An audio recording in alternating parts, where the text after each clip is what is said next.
We are honored to have Brother Benjamin Consigli, FMS, Marist Councillor General, our guest advisor, speak on the role of higher education within the Marist mission. Brother Ben is a Marist brother for 38 years. Born in New York City, he is a member of the province of the United States. He has served as a secondary school teacher, school administrator, and guidance counselor in 4 schools within the province. Additionally, he has held positions as rector of Marist Education, vice provincial, and provincial superior of the province of the United States of America. Brother Ben has been a member of the General Council since 2017, representing the regions of Europe and Oceania, as well as the Secretariat of Education and Evangelization. He has also served on the Council of Economic Affairs for the General Council. My fellow Marist educators, brothers and sisters, please help me welcome Brother Benjamin Consigli, FMS. Thank you, Arnel. After that, I feel like I should die. Sounds like that. Well, good afternoon, everyone. Thank you for coming back. As was mentioned, I wanted to place in context, really, what is the place of Marist higher education in the Marist mission? And it is central, quite honestly. This, by the way, this presentation, you'll be able, I'll PDF it and you'll be able to have it. So, Marist institutions of of higher education, the mission is the same. Make Jesus Christ known and loved. It's rooted in Champagne's vision, and that our institutions provide not only academic formation, which is very important, but a holistic and faith-based education. It shapes leaders who will serve the world with justice and compassion. So it's a very lofty or high ideal, but we have complete faith that our institutions do that. And it doesn't mean that it can't be improved or enhanced. So that's what we're thinking about. It's rooted in Marcelin's vision. Notice I'm using vision. It's God's mission and Marcelin's vision. Right? It's not Marcelin's mission, it's his vision. To live out, right? Marcelin tried to live out God's mission in the world today, hoping to form ethical and compassionate leaders and holistic in its approach. Mind, body, and spirit. Mind, body, and soul. So it's holistic.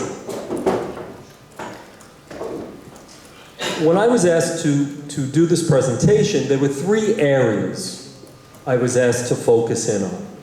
3 specific areas. Identity, networking, and the vitality and viability of Marist higher education. 3 very key and important areas.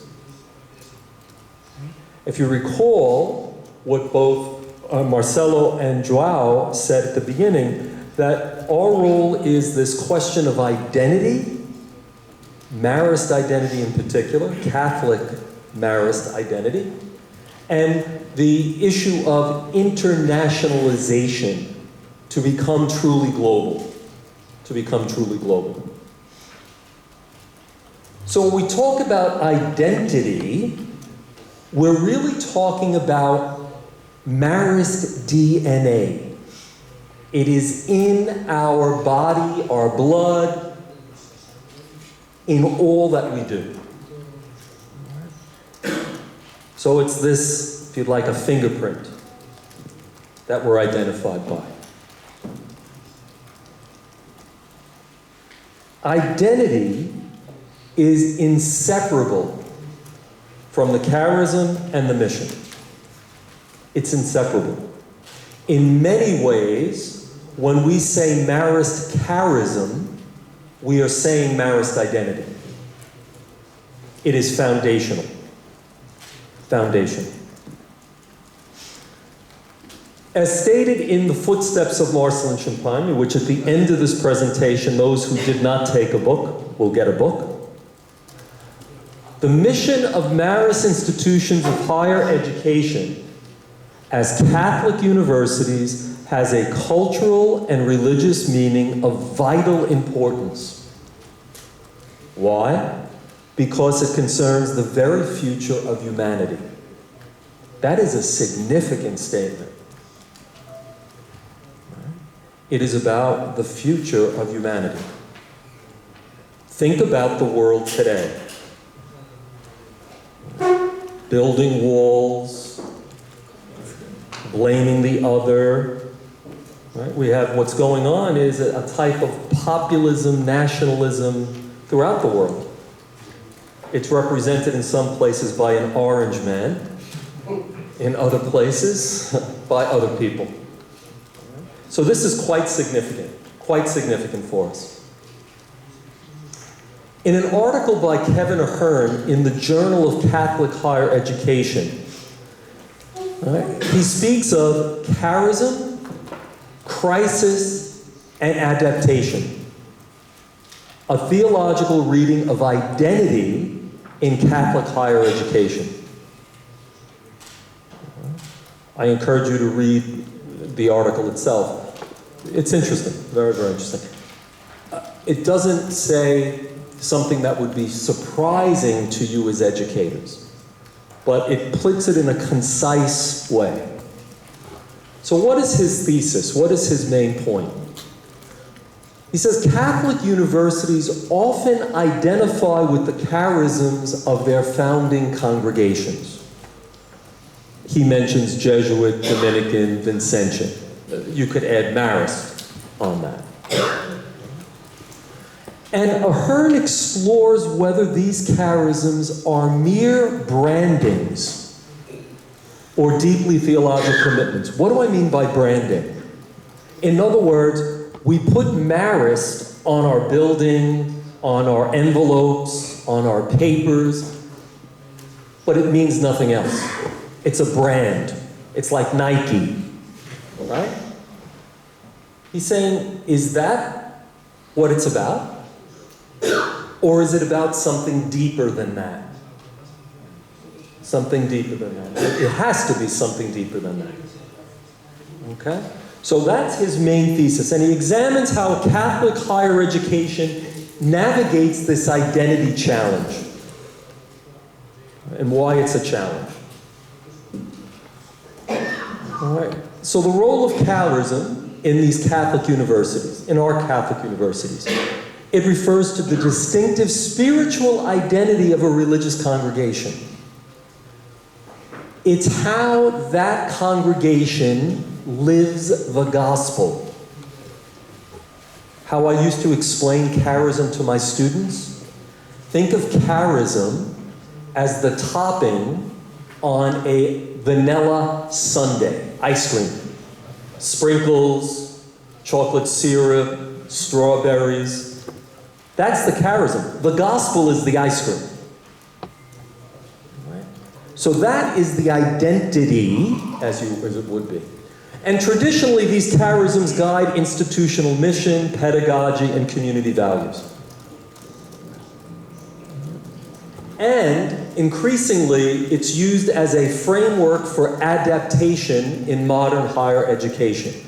In other words, what does the charism tell us as educators to be effective with those young men and women in front of us? In a changing world, from different walks of life, what does it tell us? So the charism, if you like, is the place where we could hang up our hats as educators. Meaning, this is what it means to be a Marist institution. So for us, there are key aspects of Marist identity. One, it's a Marian way of educating. It's a Marian way of educating. Notice I'm not saying a Jesuit way of educating or a Dominican way of educating. It's Marian. It's Marist. It's about how Mary approaches things. It's an education that's inspired by Mary, who's both a model of faith and an educator. She educates certainly the disciples, but we have every reason to believe she also educated her son, Jesus. Right? As most in that cultural climate, the mother at home was quite significant. And she models a way of love, humility, and service. In many ways, our Marist institution should be a home away from home, fostering a type of family spirit where students experience genuine accompaniment and care. All right? It's holistic. It is holistic. So a Marian way of educating. When we talk about Mary, in this way of educating, it's formation of the whole person. It's being present with and accompanying others. Think of Mary at the cenacle, right, where the disciples and the apostles were fearful of their lives. Mary was accompanying them. When the church was being born, she was in the middle of it, present. Do our institutions foster that type of presence? A spirit of humility and service, always pointed to Jesus. Do whatever he tells you. Do whatever he tells you. Quite significant. Commitment to social justice and the marginalized. My soul proclaims the greatness of the Lord. He has raised up the lowly, right? Social justice. Simplicity and family spirit. Right? When someone was in need, she went to her cousin Elizabeth in need. And faith-inspired inquiry and wisdom.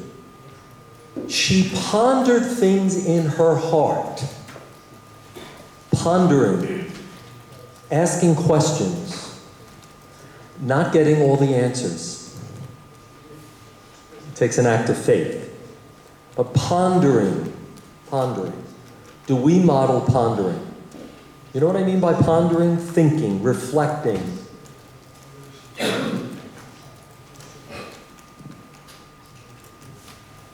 In short, really, educating in a Marian way is to educate children. One must love them and love them all equally. Do our institutions witness to that? Think. How many in your institutions are not Catholic or not Christian? How are we witnessing? By loving them all equally. Pope Francis reminds us the educator must be a witness who does not offer his knowledge alone, but rather his commitment and love for truth. It's not only about transmitting knowledge, but his commitment, the educator's commitment and love for truth.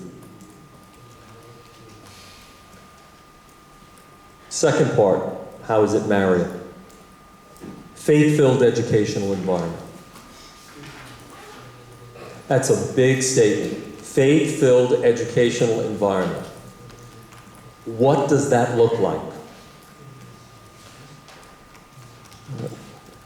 This is representative of 5 continents.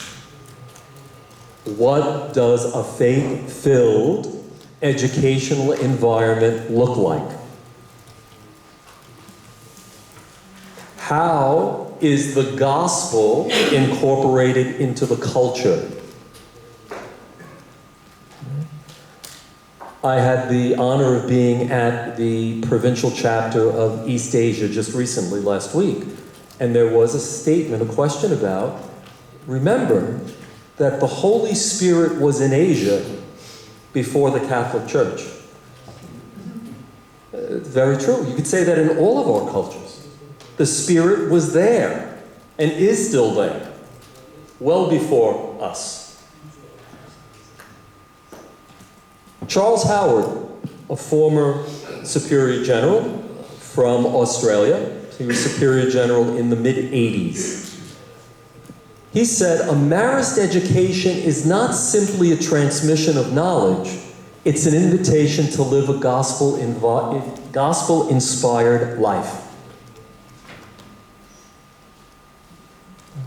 Do we offer that to the young people that are in our midst?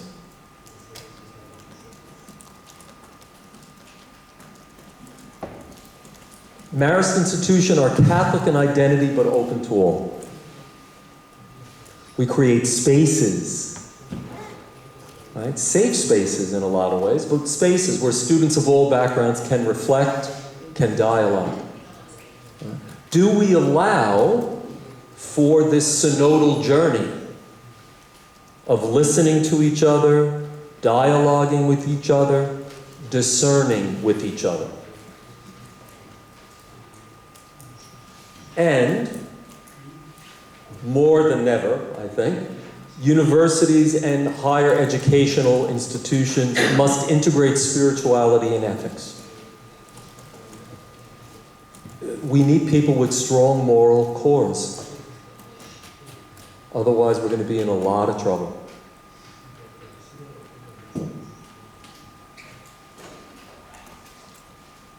So what does the environment of your school look like? What does it look like? I'm not looking for answers. You should reflect on that. As leaders, with others, with students, what does it look like?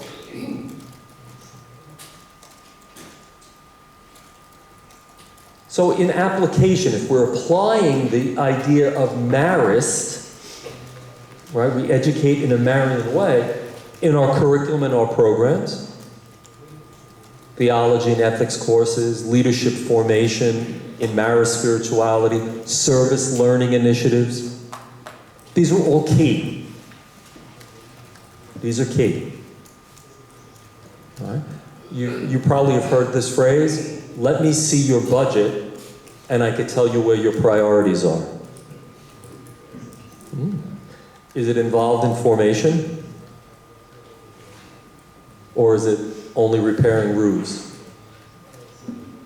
It's both and, but we have to keep this in mind. Campus culture. Are there places where young people can, if they wish, prayer, retreat, quiet, whatever? And student engagement. Encouraging students to embrace whatever their vocation is, whether in education, business, health, social service, with Marian values of care and compassion. This is all part of identity. If you were just about branding Marist, you would care nothing about this.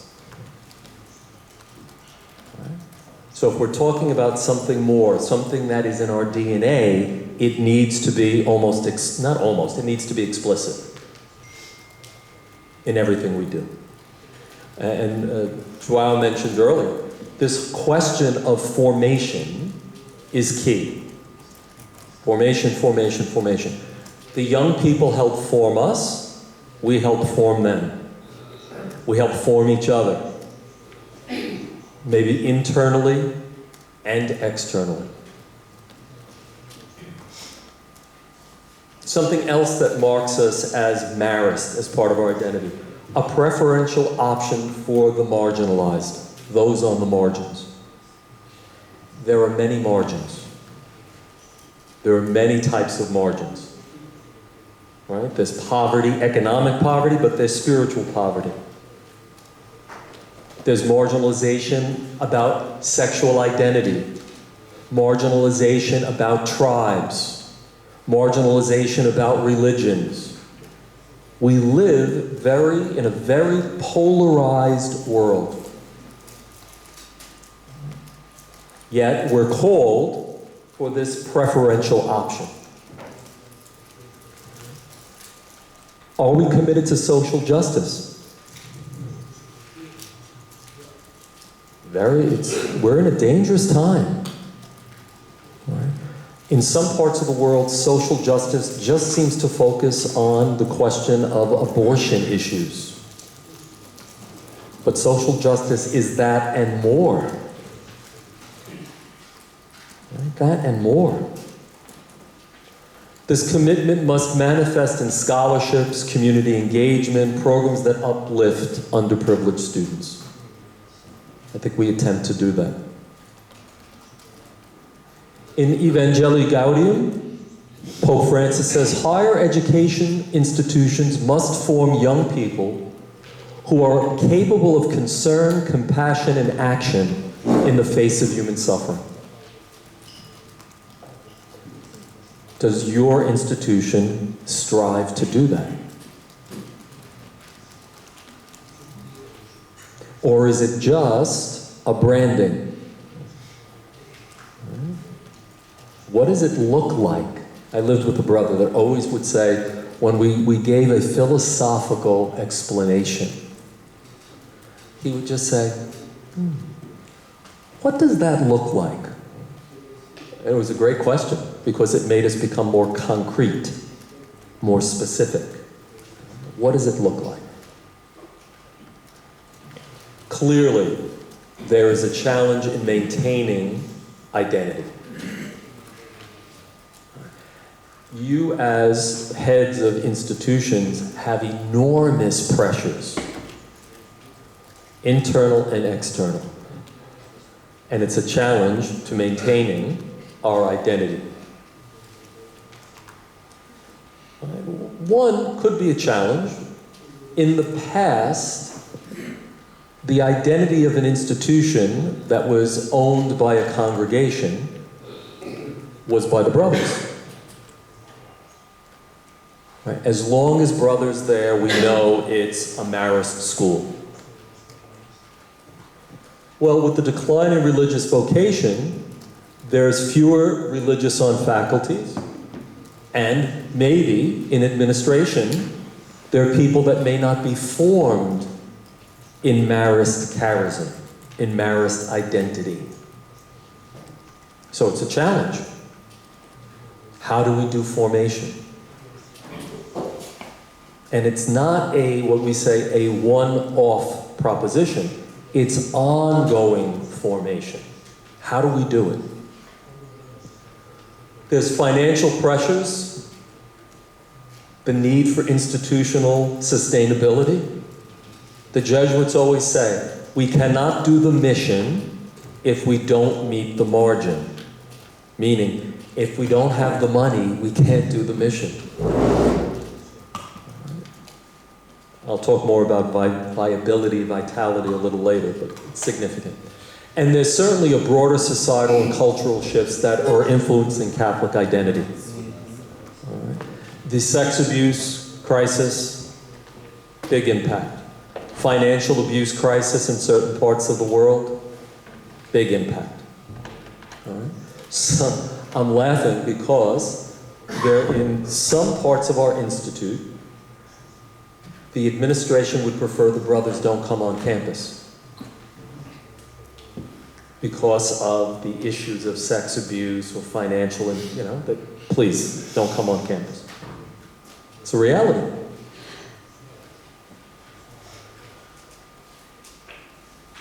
As institutions, these are just some questions you reflect on as the week goes on, but as institutions become more secularized and financially pressured, how do they ensure that their Marist values remain central? If the government, the educational part of the government, is insisting on certain things, added financial pressure, added resource pressure, both personnel resource and financial resource, how do you ensure that Marist values remain central? The question that will face most institutions will be vitality, viability, sustainability. We may feel that there are programs that are not sustainable or institutions that are not sustainable, but we may say that's a vital institution and we have to expend resources, human and financial, if we believe it is vital. A lot of discernment needs to go on. And how do universities form and accompany faculty and staff to uphold the Marist charism in teaching and leadership? How do we do that? Formation, formation, formation. So how do you do it? How do you do it in your institution that might be financially strapped? You don't have the money. How do you do it? What could be helpful is a network. Right? A network could be extraordinarily helpful in this question of formation. In Article 212, you've seen this before, it was said earlier. All those who work in our centers of higher education are provided with formation in the identity of the institution. This is done through ongoing formation, retreats, and opportunities for growth, which enrich them to commit our mission, commit ourselves to our mission and our values.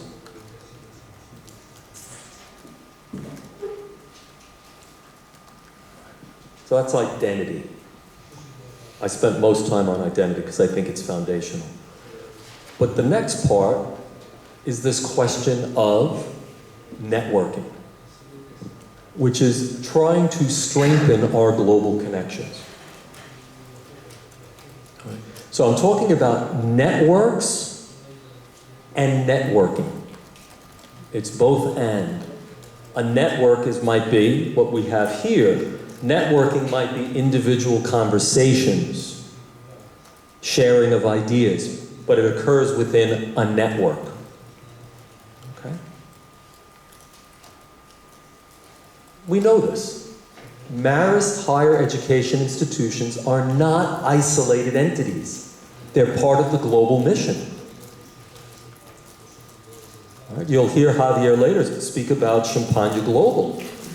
Our educational, primary and secondary schools are part of a global mission.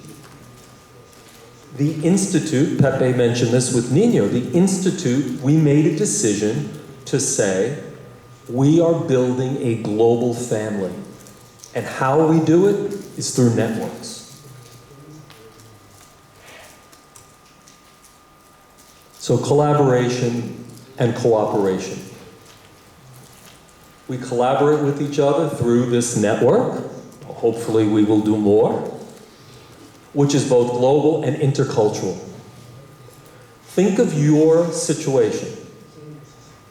I'm quite sure everyone here, there's not one culture in your institution. There's more than one culture on many levels. Like, for example, if I take Mexico, for example, there are many cultures in Mexico. Indigenous cultures, colonial cultures, a mix of cultures. Everywhere, it's this. In that, there's enormous richness. Enormous richness. We try to cooperate with other established Marist networks. I'm not going to jump into that because that's yours, Javier. That's yours. All right. So we are multicultural. We're intercultural. So some key aspects of networks and networking, all right, in Marist higher education. Other networks such as Champagne Global, such as the Marist Youth Network, such as the Network of Solidarity, they provide a platform for Marist universities to share their expertise, research, and resources. It's a platform. It is only effective if we use it. If we don't use it, it's not effective. It's like a brand. You know, we could check something off. We have Champagne Global, we have a youth network, we have, okay. So what does that mean? What does it look like? How do I use it? And we can work together on initiatives. This is already happening. Joint degree programs, exchange opportunities, research collaboration, social justice, sustainability. All of these topics can be shared. We were speaking at lunch about this question of language, the challenge of language. It is a challenge. It should not be an obstacle. I think people in this room are smart enough to figure out what's the best way to move forward. It's a challenge, yes. What do we need to do? How do we do it? We hired Joe Marty and Teofilo. Yes. Linking with other Marist ministries. There are 600 Marist primary, secondary schools combined. Do you as universities link up with them, any of them? Some places yes, some places no. Is it a seamless journey from primary, secondary, tertiary? Right? Is it seamless, meaning it's helpful, it moves along, or is it disjointed? How do we collaborate? Partnerships with Marist social projects. Does your institution link with the over 150 Marist social works throughout the Institute? Or do they have to be even Marist social works? They could be other social works. But the good thing about a network, it should facilitate that. It should make it easier.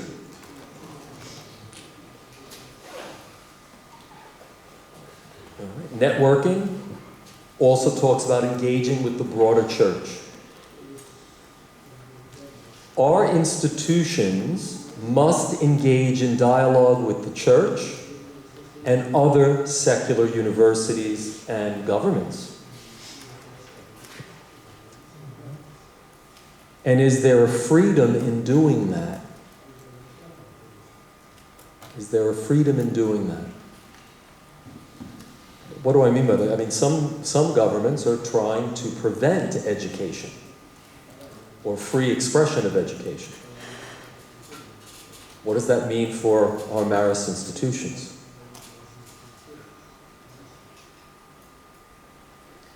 In an address to Catholic educators a number of years ago, Pope Benedict reminded Catholic educators that the identity of Catholic institutions should not be isolated from dialogue with contemporary culture, but should rather engage in it with confidence and humility. This is Pope Benedict, a little more conservative, if you'd like, than Francis's views. He's saying, no, universities and higher educational institutions have to engage with the contemporary culture. What does that engagement look like? Think of all the various social issues that your country or your region is facing. Do we engage with that as a Catholic Marist institution? I can tell you in the United States, the issue of LGBTQ rights, transgender issues, like it's a mess. Because some elements do not want any conversation about it. All right? Where do we stand?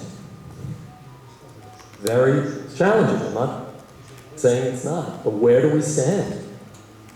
Right? We try to stand with the person, not necessarily with a cultural bias, but how do we do that?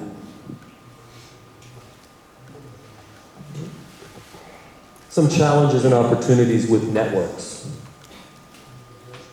How do we ensure that Marist institutions, your institutions, prioritize mission-driven networks and networking, rather than merely commercial collaborations? Don't get me wrong. Commercial collaborations are important. I love that Bill Gates gives money to my institution. I love that Apple gives me iPads, Microsoft. Excellent collaboration. But it should not come at the expense of losing your mission of making Jesus Christ known and loved. Right? Once again, it's not either or, it's both and. It's both. And how do we harness digital technologies to strengthen connections, particularly in a post-pandemic world? One of the biggest challenges is how do we connect throughout the world if there's a limited internet or access to internet? What do we need to do? How do we do it? How can institutions of higher education help in that? It's legitimate questions. Because there's parts of our institute that don't have access to the internet, easy access. So a lot of the things that we talk about a digital age, artificial intelligence, means nothing. But if we're preparing young for the future, it has to mean something. It has to. All right. And the last area. Vitality and viability. All right. Ensuring a sustainable future. I want to make it clear from the outset, this is not all about finances. It's not all about finances. It's part of the picture, but it's not the whole picture. We're saying for Marist higher education to remain a beacon of gospel values, it must be both mission-driven and financially sustainable. Now, if you're surprised by hearing that if we're not financially sustainable, we're in trouble. I think you know that. I think you know that. But it will take discernment of decision-making.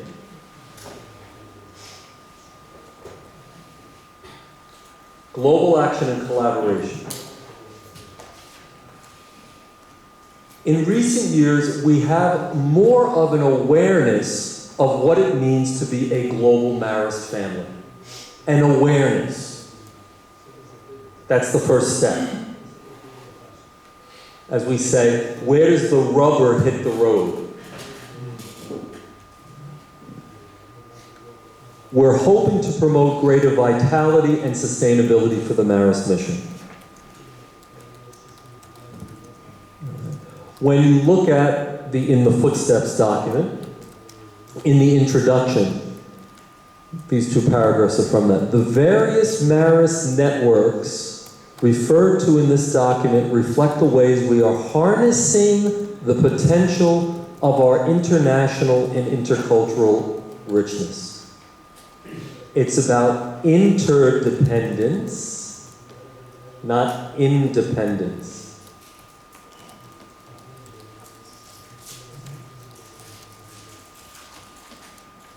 So some key aspects of vitality and viability.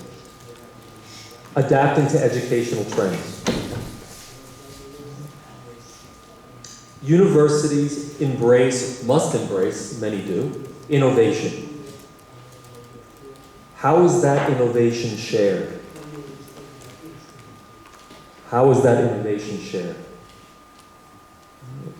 We're trying to integrate AI, sustainability, leadership ethics. Artificial intelligence is changing the educational landscape constantly. Constantly. And what eventually is going to happen is our role in artificial intelligence is going to be what information, what questions do we ask the artificial intelligence to answer? What's the correct questions? It's a whole new world. Whole new world. And at the same time, our institutions also must develop curricula that forms graduates in service-oriented leadership in the church and society. It's both. Innovation, service, leadership.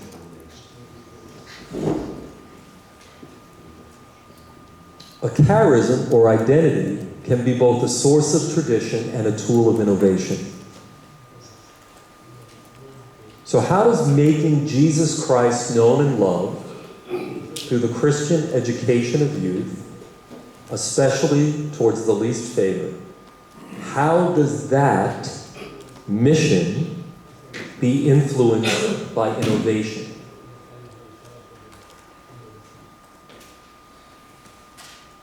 What does your institutions attempt to do by taking that mission and letting it being shaped by innovation?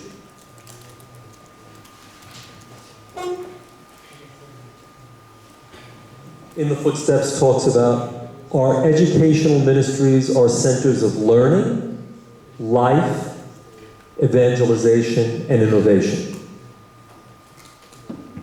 And within them, children and young people are taught to be competent in learning, to know, to do, to be, to live together, and become agents of transformation themselves.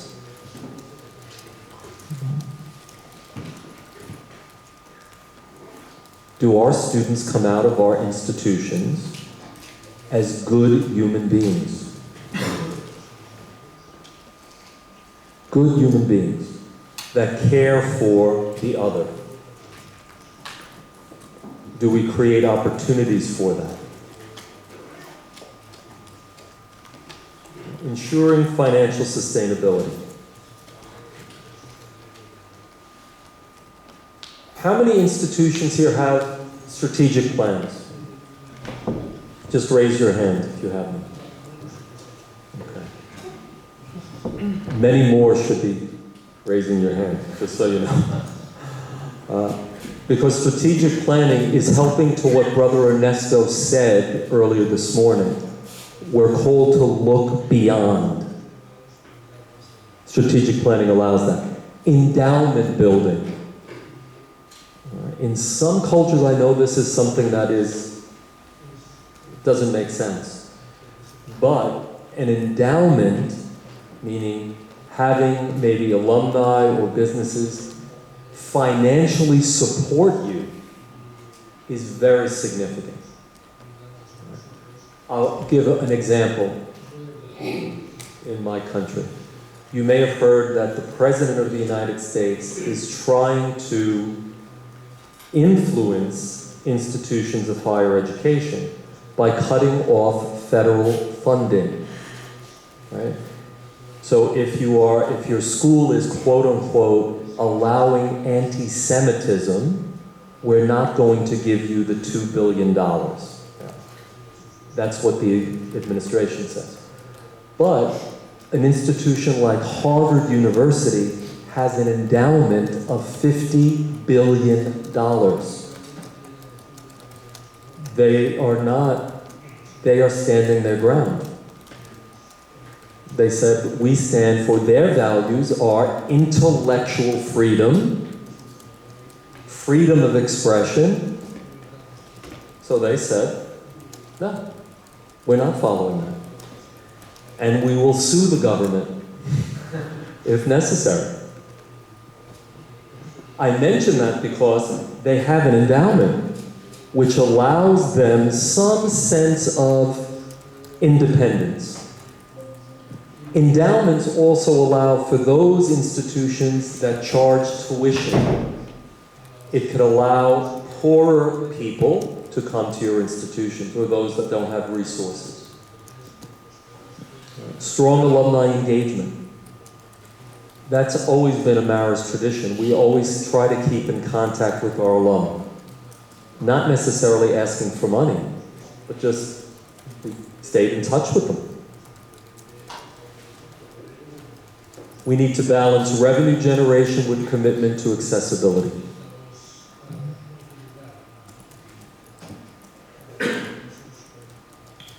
Vocational and leadership development. Encouraging Marist vocations among young people. And when I talk about vocations here, I'm talking about both brother vocation and lay vocation. To be Marist. To ensure that future generation of lay leaders and brothers continue the mission. It's about the mission, making Jesus Christ known and loved. Servant leadership formation, also very important. How are we forming leaders?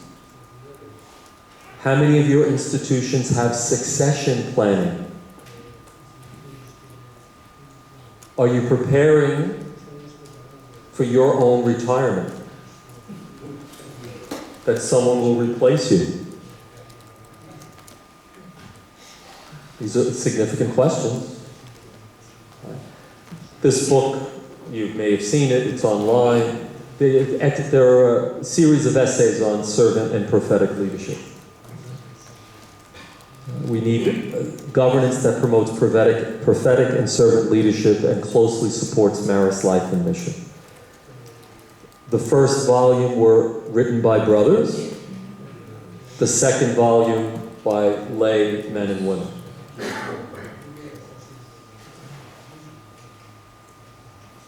The future of Catholic education depends not only on financial resources, but on the commitment of men and women who believe in its mission. That is the crux of viability. It's the crux of sustainability. And if it's mission-driven, it's the crux, it's the backbone of vitality.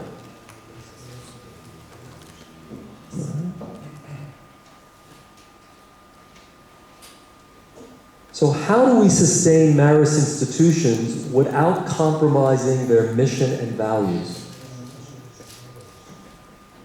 How do we do that? Certainly, I think through networks, it's a big help. How do we form future leaders, both brothers and lay, who are committed to the Marist mission in higher education? How do we do that? How do we identify people? The key to long-term viability goes back to the first point we raised, identity.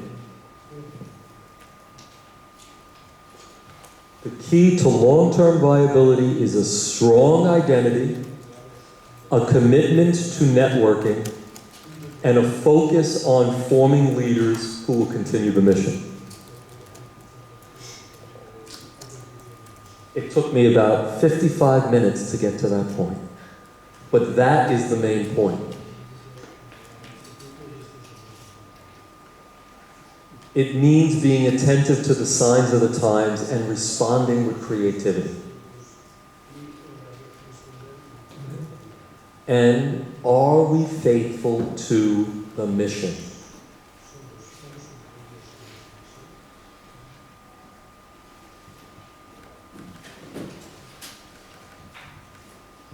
So adapting the charism for the future, the need for lay leaders to engage deeply with the institutional charism. So there is, at each of our institutions, there is an institutional culture. This is how we do things here. There also needs to be a Marist culture that's integrated into that.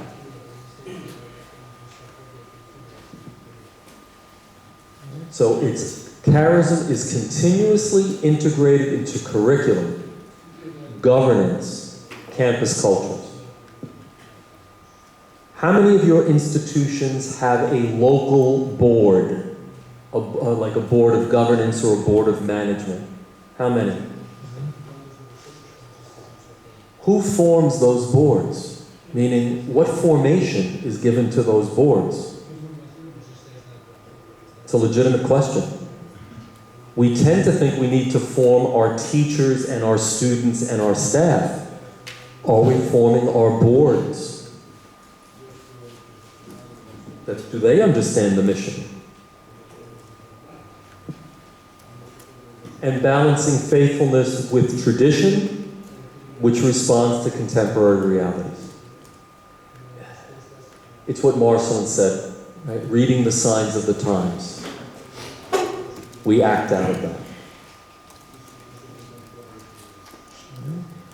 To ensure vitality and viability, we adapt. And I will tell you, the Marist Institute, we are looking to the Marist institutions of higher education to help lead the way. You have richness in personnel, in research, significant, very significant. And many institutions of higher education have been helpful to our secondary schools, also to the Institute, through research, hosting programs, all of this. It's significant.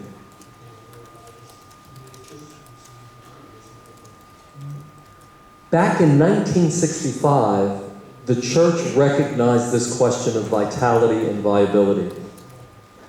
Since education is truly a work of love, it must continually renew itself to meet the needs of different times and cultures, while never losing sight of its fundamental mission. This is 1965, right? 60 years ago. It's a work of love. All right? It means forming leaders, ensuring financial sustainability, and strengthening formation programs. That's how we can measure if an institution is successful.